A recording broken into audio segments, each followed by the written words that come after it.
Il est aussi question d'une loi de 900 millions de dollars bouscule les semences au Sahel. En interdisant les semences génétiquement modifiées et en finançant la restauration de variétés indigènes, le Burkina Faso envoie un signal politique et économique qui dépasse ses champs. Pourquoi ce choix et qu'implique-t-il pour les marchés, les partenaires extérieurs et les communautés rurales, alors qu'Ibrahim Traoré assume une rupture qui inquiète déjà aux États-Unis? Si le pari tient, l'équilibre agricole africain pourrait changer durablement. Ce récit promet de montrer comment une décision agricole devient un test de souveraineté, avec des gains possibles et des risques immédiats. Pour le spectateur, l'enjeu est clair. Comprendre en quelques minutes comment une loi nationale peut affecter le prix des aliments, la sécurité des approvisionnements et les rapports de force internationaux. Derrière l'annonce officielle, la loi semencière portée sous la présidence d'Ibrahim Traoré concentre plusieurs tensions. Autonomie alimentaire, pression des multinationales, réaction diplomatique et attentes très concrètes des agriculteurs. Le bénéfice affiché paraît simple, mais les conséquences réelles, positives ou négatives, se jouent sur plusieurs niveaux à la fois. En un an, certains rendements clés ont progressé de plus de 20%. Cette hausse, observée après l'adoption de la loi semencière, a surpris des acteurs qui s'attendaient à un choc négatif immédiat après l'interdiction des OGM, et elle alimente aujourd'hui un débat bien au-delà du Burkina Faso. Pour comprendre ce résultat, il faut revenir au point de départ. Le pays dépendait fortement de semences importées, souvent coûteuses et mal adaptées aux conditions climatiques du Sahel. Cette dépendance exposait les agriculteurs à des risques multiples: endettement, volatilité des prix et vulnérabilité face aux sécheresses. La loi de 900 millions de dollars vise précisément à rompre ce cycle en restaurant des variétés locales sélectionnées pour leur résilience. Sous la présidence d'Ibrahim Traoré, cette orientation a été présentée comme une réponse structurelle et non idéologique. L'objectif officiel n'était pas seulement d'interdire, mais de reconstruire un système agricole capable de fonctionner avec moins d'intrants externes. Ce cadre explique pourquoi la mesure a été suivie d'investissements dans l'irrigation, la formation et l'organisation collective des producteurs. Ce choix a immédiatement attiré l'attention internationale. Aux États-Unis, des analystes ont évoqué un précédent dangereux pour les marchés des semences brevetées. En Afrique de l'Ouest, au contraire, la décision a été lue comme une expérience à observer de près. La question ouverte au début demeure donc entière. S'agit-il d'une exception locale ou d'un signal annonciateur d'un basculement plus large? Dans les zones rurales, la loi n'a pas été perçue comme un texte abstrait, mais comme une rupture concrète dans le quotidien. Le personnage central de cette phase n'est pas un responsable politique, mais l'agriculteur qui doit décider quoi semer, quand et avec quels moyens. Pour beaucoup, les premières semaines ont été marquées par une hésitation réelle entre l'habitude des semences importées et la promesse d'un retour aux variétés locales. Les impacts précoces se sont manifestés rapidement sur le terrain. Des coopératives ont recommencé à échanger des semences traditionnelles, parfois mises de côté depuis des années. Ce mouvement n'a pas été uniforme, mais il a suffi à relancer des pratiques adaptées au climat du Sahel, là où les cycles de pluie sont courts et imprévisibles. Dans certaines régions, les agriculteurs ont constaté une meilleure résistance des cultures aux périodes de stress hydrique, sans dépendre d'intrants coûteux. Ce changement a aussi modifié les relations économiques locales. En réduisant l'achat de semences importées, les producteurs ont dégagé des marges modestes mais décisives, souvent réinvesties dans l'entretien des sols ou de petits équipements. Ces ajustements, invisibles à l'échelle internationale, expliquent pourquoi la réforme a gagné une forme de légitimité sociale avant même que les chiffres globaux ne soient publiés. L'effet le plus marquant reste symbolique. Pour de nombreuses communautés, la loi a redonné un sentiment de contrôle sur les terres et les récoltes. Ce n'est pas encore une transformation complète du système agricole, mais un signal clair. L'agriculture peut redevenir un levier de stabilité plutôt qu'une source permanente de dépendance. Avant l'adoption de la loi, le système agricole burkinabé suivait une trajectoire largement contrainte. Les semences génétiquement modifiées dominaient certaines filières, les importations pesaient sur les coûts, et les marges de manœuvre des agriculteurs se réduisaient à chaque saison difficile. Le déclenchement du processus a commencé lorsque des organisations paysannes ont fait remonter de manière répétée les mêmes alertes: dépendance excessive, endettement croissant et inadéquation des semences, aux réalités climatiques du Sahel. Ces signaux, longtemps dispersés, ont fini par converger vers une décision politique structurante. Le point de bascule intervient lorsque le projet de loi est officiellement soutenu par le pouvoir exécutif. À ce moment précis, Ibrahim Traoré choisit de transformer une revendication sectorielle en orientation nationale. Le texte ne se limite pas à une interdiction des OGM. Il associe cette rupture à un financement massif destiné à reconstruire des filières locales de semences, de formation et d'infrastructures. Cette articulation marque le cœur du point culminant. L'agriculture devient un champ d'affirmation de souveraineté, et non plus un simple secteur économique soumis aux règles extérieures. L'adoption parlementaire agit alors comme un accélérateur. La réaction internationale est rapide. Des responsables et des analystes aux États-Unis évoquent un précédent inquiétant pour les échanges agricoles mondiaux, tandis que les entreprises de biotechnologie renforcent leurs activités de lobbying. Dans le même temps, à l'intérieur du pays, le débat se déplace. Il ne porte plus seulement sur le pour ou le contre des OGM, mais sur la capacité réelle du Burkina Faso à assumer les conséquences économiques et diplomatiques de ce choix. Les premières répliques se font sentir dans plusieurs directions. Sur le plan économique, certaines multinationales réduisent leur présence, laissant des espaces vacants dans les chaînes d'approvisionnement.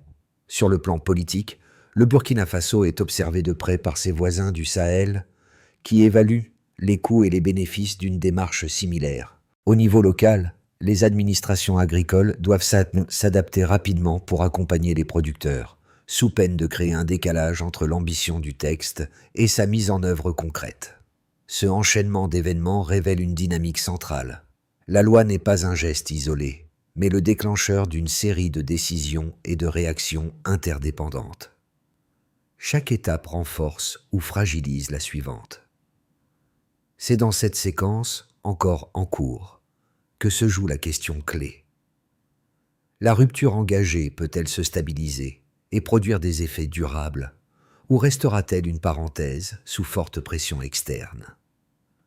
Avant la réforme, la production agricole progressait lentement et restait très exposée au choc climatique. Après l'adoption de la loi, les premiers écarts mesurés ont modifié cette trajectoire, en particulier dans les cultures de base. Le premier indicateur concerne les rendements. Dans l'année qui a suivi l'entrée en vigueur du texte, la production de mil a augmenté d'environ 23%. Cette hausse ne signifie pas une révolution instantanée, mais elle traduit une meilleure adéquation entre les semences utilisées et les conditions de sécheresse récurrentes du Sahel.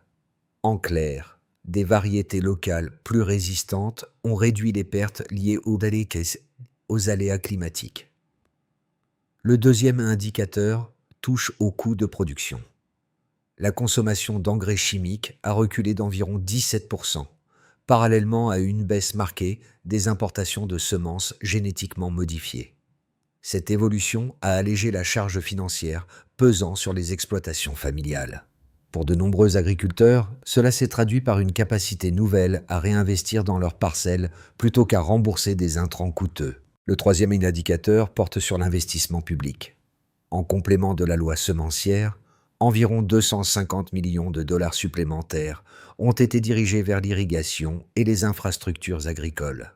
Ce financement n'augmente pas directement les rendements, mais il stabilise les résultats dans le temps, en améliorant la gestion de l'eau et la diversification des cultures. Pris ensemble, ces chiffres dessinent une évolution claire. Sous la présidence d'Ibrahim Traoré, la stratégie n'a pas consisté à remplacer une dépendance par une autre, mais à réduire progressivement l'exposition aux intrants extérieurs, tout en renforçant la base productive locale. Les données restent partielles et préliminaires, mais elles répondent à la question ouverte plus tôt. La rupture n'a pas provoqué l'effondrement annoncé. Elle a, au contraire, ouvert un espace mesurable de rééquilibrage. Les critiques de la loi semencière s'articulent autour de deux objections principales, souvent présentées comme difficiles à réfuter. La première affirme que l'abandon des semences génétiquement modifiées réduirait la compétitivité internationale des agriculteurs burkinabés. Selon cet argument, sans accès aux variétés brevetées à haut rendement, les producteurs seraient condamnés à rester en marge des marchés d'exportation et à perdre des parts de marché face à des concurrents mieux équipés technologiquement. La seconde objection concerne le risque macroéconomique. Rompre avec un modèle dominant soutenu par des multinationales et des partenaires occidentaux exposerait le pays à des représailles commerciales, à une baisse des investissements étrangers et à une instabilité accrue dans un contexte déjà fragile. Pour ces détracteurs, la souveraineté alimentaire serait alors un luxe idéologique, coûteux et potentiellement dangereux. Ces arguments méritent d'être pris au sérieux, car ils s'appuient sur des expériences observées ailleurs. Cependant, ils reposent aussi sur des hypothèses qui ne correspondent pas entièrement au contexte sahélien. Les semences OGM, conçues pour des environnements agricoles intensifs, montrent souvent des performances inégales dans des zones marquées par la variabilité climatique et la pauvreté des sols. Dans ce cadre, la compétitivité ne se mesure pas uniquement au rendement maximal, mais à la stabilité des récoltes dans le temps. De plus, la stratégie soutenue sous la présidence d'Ibrahim Traoré ne vise pas une autarcie immédiate. Elle cherche plutôt à réduire les vulnérabilités structurelles en diversifiant les sources de semences et en diminuant la dépendance aux intrants importés. Les données préliminaires suggèrent que cette approche limite certains risques financiers pour les exploitations familiales, même si elle n'élimine pas les tensions diplomatiques. Ainsi, le débat ne se résume pas à un choix entre modernité et tradition. Il oppose deux conceptions de la sécurité agricole, l'une fondée sur l'intégration aux marchés mondiaux, l'autre sur l'adaptation aux contraintes locales. La question centrale devient alors moins idéologique que pragmatique.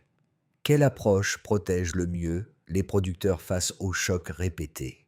Le changement de perspective apparaît clairement à ce stade. La réforme ne vise plus uniquement la production ou les rendements, mais la capacité d'un État sahélien à redéfinir ses priorités face aux normes dominantes.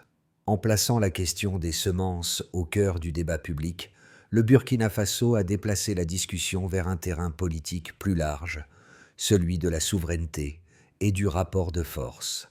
Sous la présidence d'Ibrahim Traoré, cette orientation a pris une dimension symbolique forte. La loi fonctionne comme un signal adressé à l'extérieur autant qu'à l'intérieur du pays. À l'international, elle interroge la légitimité des modèles agricoles imposés depuis des décennies. À l'échelle nationale, elle sert de point de ralliement autour d'une idée simple. La sécurité alimentaire ne peut être dissociée de l'autonomie décisionnelle. Ce basculement explique pourquoi la réforme suscite des réactions contrastées. Pour certains acteurs, elle représente une remise en cause dangereuse de règles établies. Pour d'autres, elle ouvre une brèche permettant de penser différemment le développement agricole en Afrique de l'Ouest. À mi-parcours, le débat ne porte donc plus sur l'efficacité technique des semences, mais sur la capacité collective à accepter un modèle alternatif. Pour l'État, la réforme a d'abord créé une zone de tension maîtrisée. Les autorités ont dû absorber les réactions diplomatiques et commerciales tout en maintenant la cohérence interne de la politique agricole. Cette position expose le Burkina Faso à des pressions extérieures, mais elle renforce aussi sa capacité de négociation en montrant qu'une ligne peut être tenue sur la durée. Dans ce cadre, le pouvoir politique assume un coût à court terme pour tester un gain stratégique à moyen terme, sous l'impulsion d'Ibrahim Traoré. Pour les entreprises, l'impact est plus contrasté. Les multinationales liées aux semences OGM voient se réduire un marché potentiel et réévaluent leur stratégie régionale. À l'inverse, des acteurs locaux et régionaux trouvent un espace nouveau pour développer des filières de semences indigènes, de transformation et de distribution. Cette recomposition ne crée pas immédiatement un équilibre, mais elle modifie la structure des opportunités économiques autour de l'agriculture. Pour les agriculteurs, les effets sont les plus tangibles. La réduction des achats de semences importées et d'intrants chimiques diminue les coûts fixes et limite l'endettement saisonnier.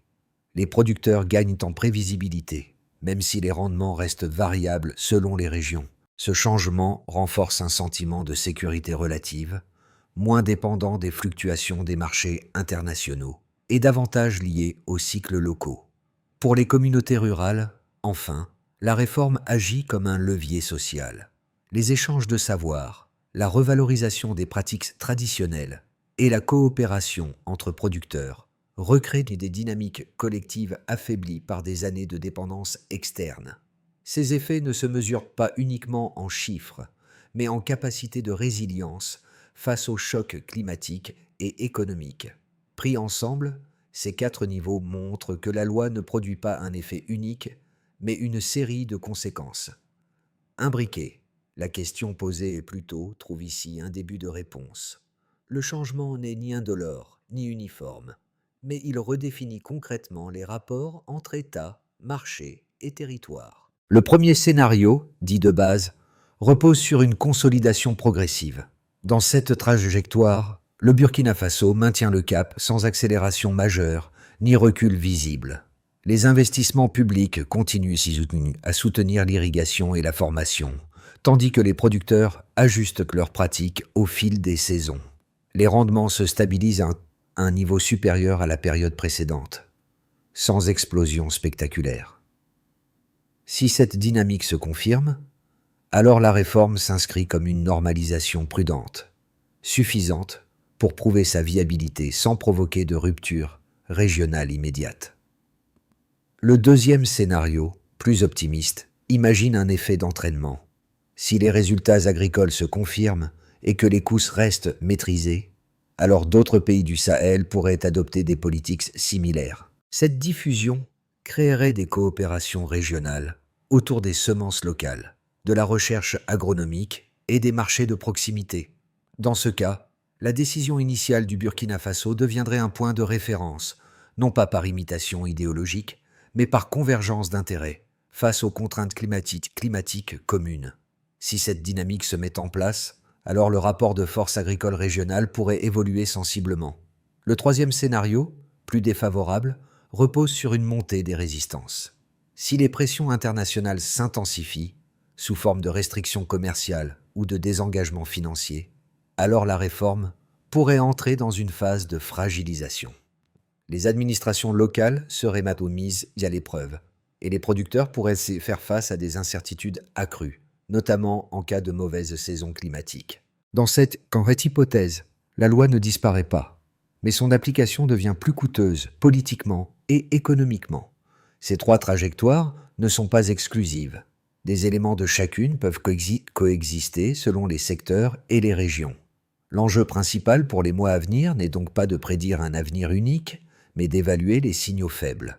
Si les investissements restent ciblés et si les producteurs continuent d'adhérer au modèle, alors la réforme gagne en crédibilité. À l'inverse, si les coûts externes dépassent les bénéfices perçus, alors le consensus interne pourrait se fissurer. La question centrale devient alors conditionnelle. Si le Burkina Faso tient ce cap sous contrainte, que cela dira-t-il des marges de manœuvre réelles des pays sahéliens face au modèle dominant? Pour un premier groupe, celui des consommateurs, la réforme burkinabé éclaire un enjeu souvent invisible, le lien entre choix agricole et stabilité des prix alimentaires. Lorsque la production dépend fortement d'intrants importés, les hausses de coûts se répercutent rapidement sur les marchés locaux. En cherchant à réduire cette dépendance, le Burkina Faso explore une voie où la sécurité alimentaire repose davantage sur des cycles internes que sur des chaînes mondiales volatiles.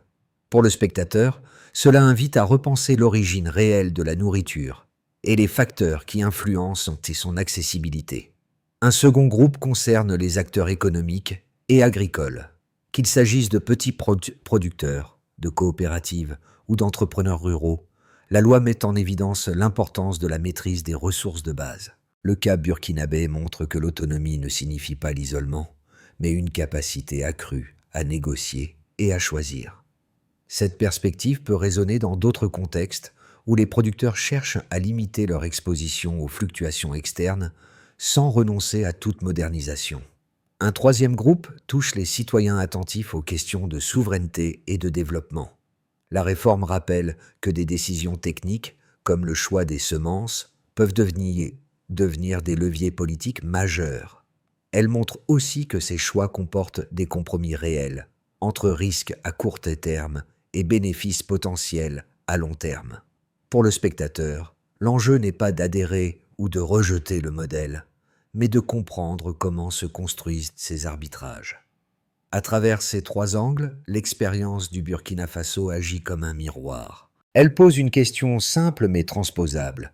Jusqu'où une société est-elle prête à aller pour reprendre le contrôle de ses ressources essentielles? Et à quel prix collectif?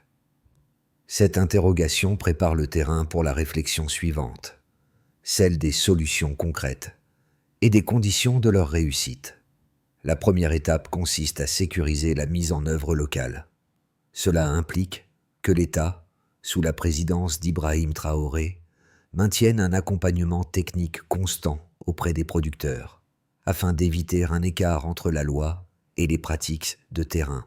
Concrètement, il s'agit de renforcer les services agricoles de proximité, avec des objectifs mesurables liés à l'accès aux semences locales et au suivi des rendements sur plusieurs saisons.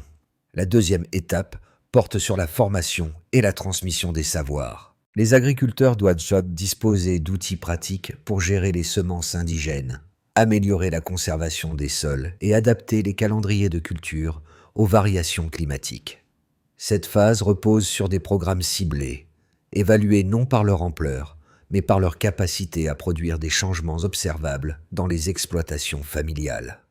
La troisième étape concerne l'infrastructure. Les investissements dans l'irrigation, le stockage et la transformation doivent être coordonnés pour éviter des goulots d'étranglement. Ici, le critère clé n'est pas la rapidité, mais la cohérence. Chaque projet doit renforcer la résilience du système agricole plutôt que créer une dépendance nouvelle. La quatrième étape vise la coopération régionale. En partageant données, pratiques et ressources avec des pays voisins, le Burkina Faso peut réduire l'isolement politique et économique de sa réforme. Cette coordination permettrait de transformer une initiative nationale en dynamique collective. Enfin, la cinquième étape repose sur l'évaluation continue. Des indicateurs simples, transparents et publics doivent mesurer les progrès, afin d'ajuster la trajectoire si nécessaire. C'est à cette condition que la réforme peut répondre à la question ouverte précédemment. Comment transformer une rupture politique en modèle durable et crédible? Au fil des mois, le visage le plus parlant de cette réforme reste celui aperçu plus tôt dans les champs. L'agriculteur qui hésitait au départ observe désormais ses récoltes avec une attention différente, non parce que tout est réglé, mais parce que le cadre a changé. Les décisions ne viennent plus uniquement de catalogues lointains ou de contrats incompris, mais d'un dialogue renouvelé entre pratiques locales et politiques publiques. Ce retour au terrain donne une autre lecture de la loi. Elle n'apparaît plus seulement comme un texte économique ou géopolitique, mais comme un processus vécu au quotidien. Sous la présidence d'Ibrahim Traoré, cette transformation prend une dimension symbolique. Elle relie un choix d'État à des gestes simples, répétés, saison après saison. C'est dans cette continuité que se joue la crédibilité de l'ensemble. Le fil conducteur devient alors clair. La souveraineté alimentaire n'est pas un slogan, mais une accumulation de décisions cohérentes, parfois discrètes, parfois contestées. Elle progresse moins par des annonces spectaculaires que par la capacité à tenir une direction malgré les pressions. Une phrase résume ce moment. Reprendre le contrôle commence par la terre. Cette conclusion ne ferme pas le débat. Elle invite à regarder au-delà des chiffres et des réactions internationales vers ce qui persiste quand l'attention médiatique retombe. Si la réforme continue à transformer ces réalités locales, alors son impact dépassera largement son point de départ. L'histoire racontée ici ne se limite pas au Burkina Faso. Elle touche à une question plus large, presque universelle. Jusqu'où un pays peut-il aller pour reprendre la maîtrise de ses ressources essentielles sans se couper du reste du monde?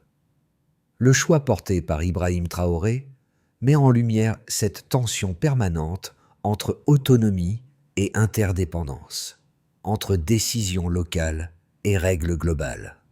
Pour le spectateur, l'enjeu n'est pas de trancher définitivement, mais d'ouvrir un espace de réflexion. Ce qui se joue dans les champs burkinabés renvoie à des débats pesants ailleurs, parfois sous d'autres formes. Dépendance économique, résilience face aux crises, capacité à décider collectivement. En observant cette expérience, chacun peut interroger ses propres repères et les compromis qu'il juge acceptables. La trajectoire reste en construction. Elle peut inspirer, inquiéter ou susciter des doutes légitimes. C'est précisément ce qui en fait un kiwi. Un cas, c'est à suivre. Si la réforme tient dans le temps, elle alimentera d'autres discussions, bien au-delà de l'agriculture. Et si elle échoue, elle offrira aussi des enseignements précieux. Alors, selon vous, cette démarche marque-t-elle un tournant durable ou une exception difficile à reproduire?